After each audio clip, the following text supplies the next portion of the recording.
They say a mother's love is unconditional. I believed that until the day I chose myself over her dreams. Growing up, I was the golden child. Top of my class, quiet, obedient. My mother wore my achievements like badges. My daughter will be a doctor, she would say with pride to anyone who'd listen, especially at church.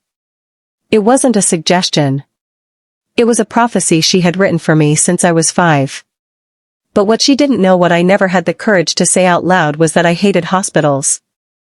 I hated the smell of antiseptic. I hated the idea of cutting into human flesh. But most of all, I hated that I was never asked what I wanted. What I loved was the stage. In secondary school, I came alive during drama competitions. The applause, the storytelling, the emotion, I felt free. Alive. I'd rush home, glowing, only to hear my mom dismiss it as nonsense. All those drama people are jobless. You'll embarrass me. So I kept quiet. I kept acting. Secretly. Auditions during long breaks. Rehearsals during group study. And I got better. I started winning awards. One time, a guest judge, a Nollywood actor, told me I had something rare. I cried in the school bathroom that night. Not because I was happy, but because I knew my mom would never be proud of it. Then came university applications.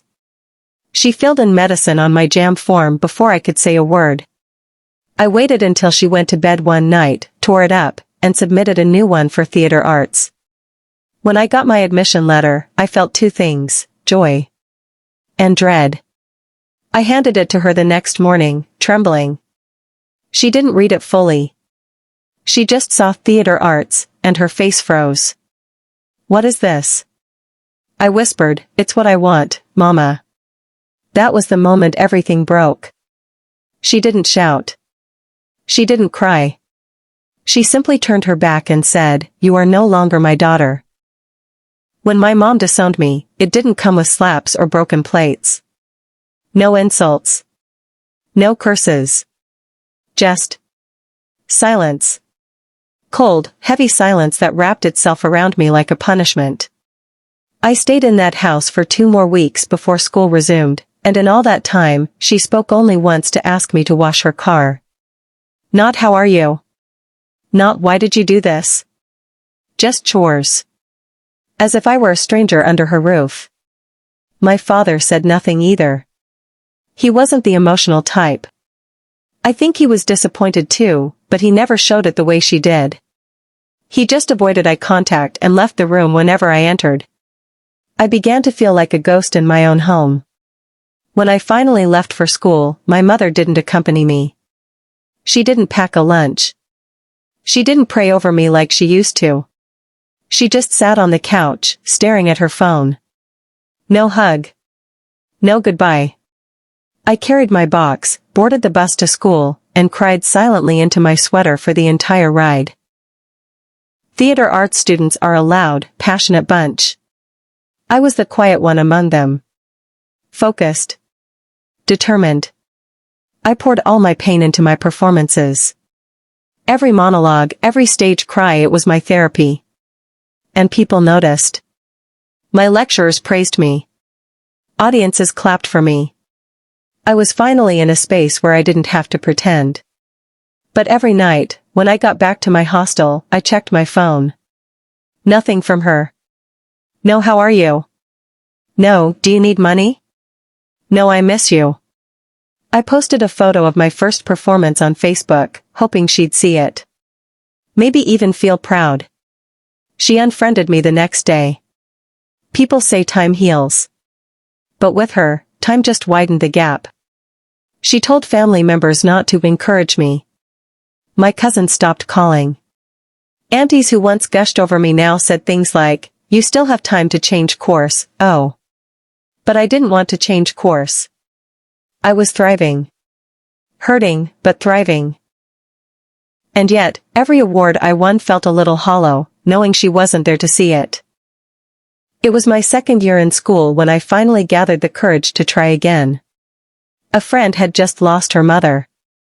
We sat with her in the hostel corridor, watching her cry into her hands.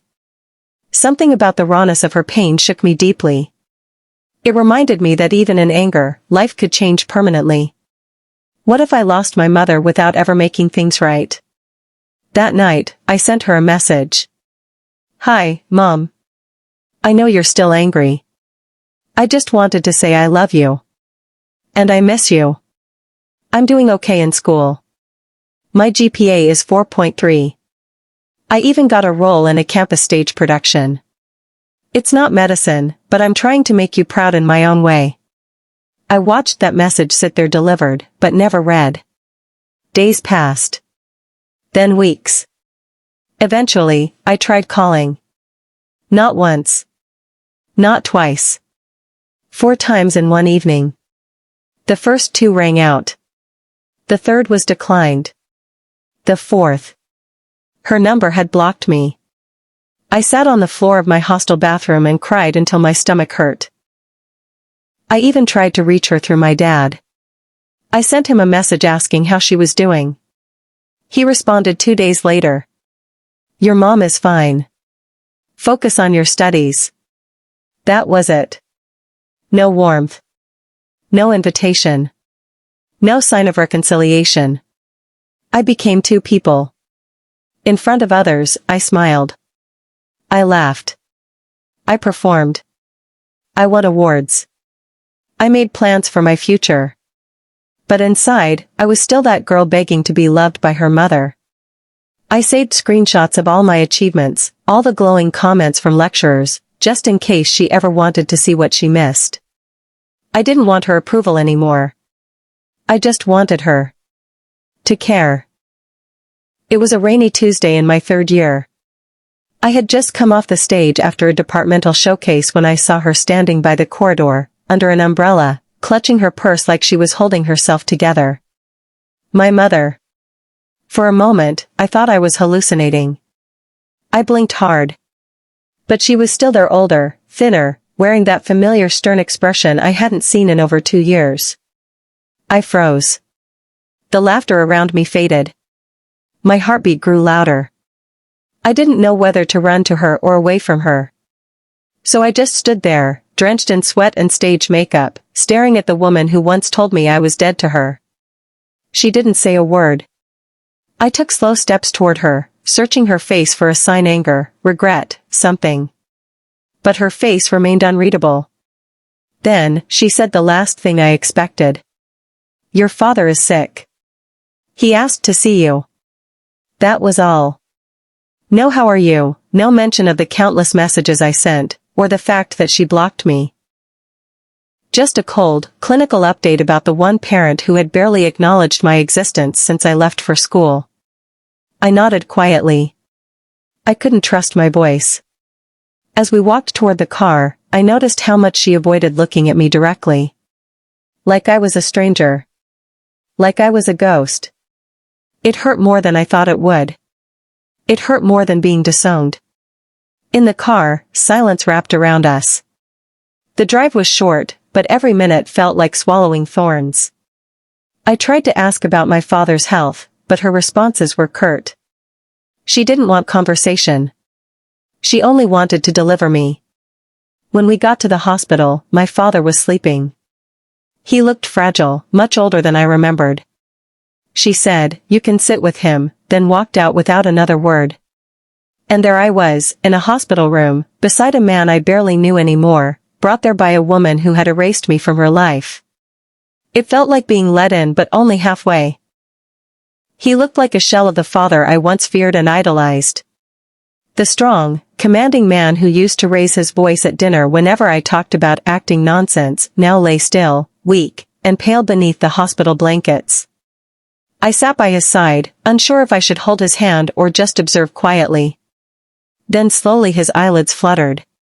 His gaze landed on me. For a second, I wasn't sure if he recognized me. But then, he gave a faint smile, one so soft it nearly broke me. "Nkem. You came." It was the first time in years he'd called me that. The last time, I was barely 19, crying in my room after another fight about university forms. I swallowed the lump in my throat. Mama said you were sick. He nodded slightly, then turned his face away, like the weight of everything between us was too heavy to bear. After a long pause, he whispered, I watched your play. Online. The one where you played the grieving daughter. I stared at him, shocked. You watched it? He nodded again, slower this time. His eyes were glassy. You were brilliant. Those words. That word brilliant from him. I wasn't sure if I should cry or laugh. My chest was pounding. All those nights I dreamt of them seeing me, understanding me, loving me for what I chose. And now, here he was, frail and fading, whispering what I longed to hear. I'm sorry, Kem, he added, his voice barely audible. We thought we were protecting you. We didn't know we were killing the real you. My hand found his, gently. I couldn't speak. I just let the tears fall. He didn't say anything more. He just closed his eyes and held my hand until the nurse came in and asked me to step out. As I walked out of the room, I saw my mother standing by the window, arms folded, staring at nothing. For the first time, she looked small. She didn't say a word when I walked past her. And I didn't stop to speak either. Because I knew something she didn't yet. Her silence had already spoken louder than any apology ever could. I got the call 2 weeks later. He was gone. There was no dramatic moment, no final words. Just a quiet passing in his sleep. Peaceful, the nurse said. I sat on the floor of my apartment for hours after the call. Not crying. Just sitting. The kind of stillness that only comes after years of unresolved tension suddenly snap and collapse into silence. I thought I would be numb. But instead, 1,000 memories came crashing over me, his laugh, his discipline, his anger, his silence, the slap that echoed the day I told them about theater arts. And the whisper in the hospital. You were brilliant. He saw me in the end. And that was something. The funeral was everything you'd expect from a traditional family. All black. All grief. All formality. People I hadn't seen in years showed up with pity in their eyes and whispers on their lips. I didn't cry at the funeral. Not in front of them. I wore my sunglasses, gave a speech, and returned to my seat. But when they lowered the coffin into the ground, something inside me shattered. He had gone to the grave never fully fixing what he broke in me.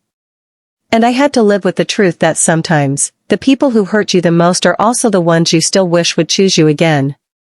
A week later, I stood backstage in a dimly lit theater in Lagos, wearing a costume soaked in sweat and stage lights. The curtains were about to rise. The crowd outside was packed, sold out.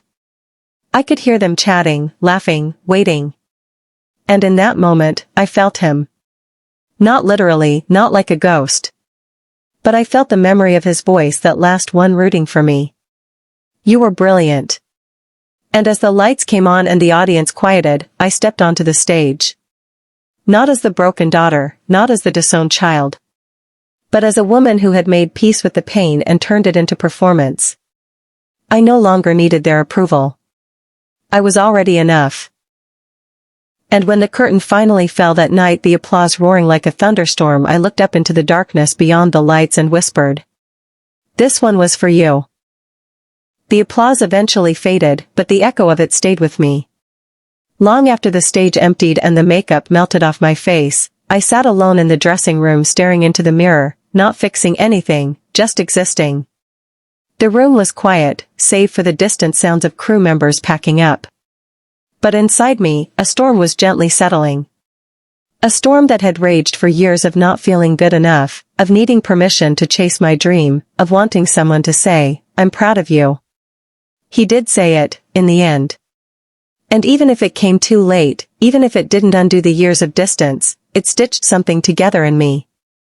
Grief is strange like that, it makes you forgive people in their absence, even if they never apologized.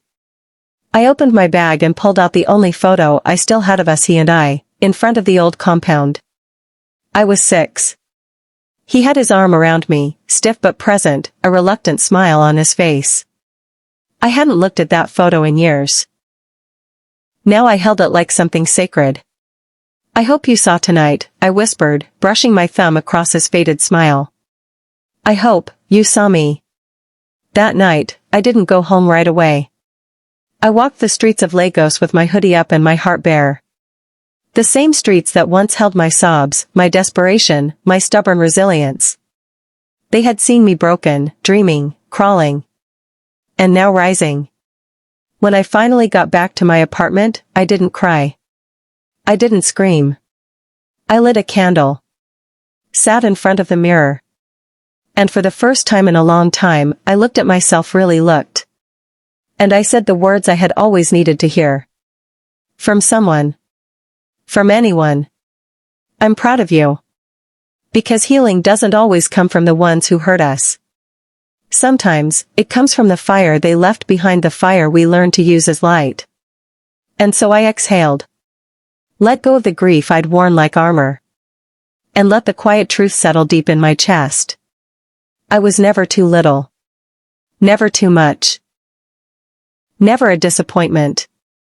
I was always enough. And finally, I believed it.